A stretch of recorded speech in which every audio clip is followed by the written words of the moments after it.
आपण पाहतोय या संदर्भात अधिकची माहिती जाणून घेऊयात आमचे प्रतिनिधी प्रदीप कापसे यांच्याकडून। प्रदीप, काय सांगाल? धनुष्यबाण कोणाचा या संदर्भात आता थोड्याच वेळात सुनावणी होणार आहे, सध्या काय अपडेट्स आहे या संदर्भातले? मोहिनी, अगदी 5 ते 10 मिनिटांमध्ये सुप्रीम कोर्टामध्ये शिवसेनेचा पक्ष आणि धनुष्यबाण या चिन्हासंदर्भातली सुनावणी जी आहे ती पार पडते। तब्बल 2 वर्षानंतर आज सुप्रीम कोर्टामध्ये या प्रकरणावरती आर्ग्युमेंट म्हणजे युक्तिवाद जो आहे तो होतोय आणि आज युक्तिवाद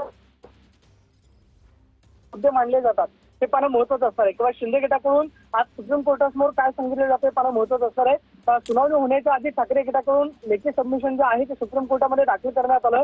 ठाकरे गटाचं म्हणणं आहे की सुप्रीम कोर्टाचा अंतिम निर्णय येईपर्यंत जे पक्षाचं चिन्ह धनुष्यबाण हे एकनाथ शिंदे यांच्या गटाला मिळालेलं आहे, पक्षाचं चिन्ह जे आहे ते गोठवण्यात यावं ही मागणी खरं तर या याचिकेमधून केली होती। केंद्रीय निवडणूक आयोगाने जो निर्णय दिलेला होता की पक्ष आणि पक्षाचं चिन्ह हे एकनाथ शिंदेवर दिलेलं आहे, मात्र त्या विरोधामध्ये उद्धव ठाकरेंनी त्यावेळेस याचिका जी आहे ते 2 वर्षांपूर्वी दाखल केली। धनुष्यबाण कोणाचा थोड्याच वेळामध्ये आता सुप्रीम कोर्टामध्ये सुनावणीला सुरुवात होणार आहे। 19 नंबरचं प्रकरण जे आहे ते आता सध्या सुनावणीला आहे। 23व्या क्रमांकावर शिवसेनेचं प्रकरण आहे।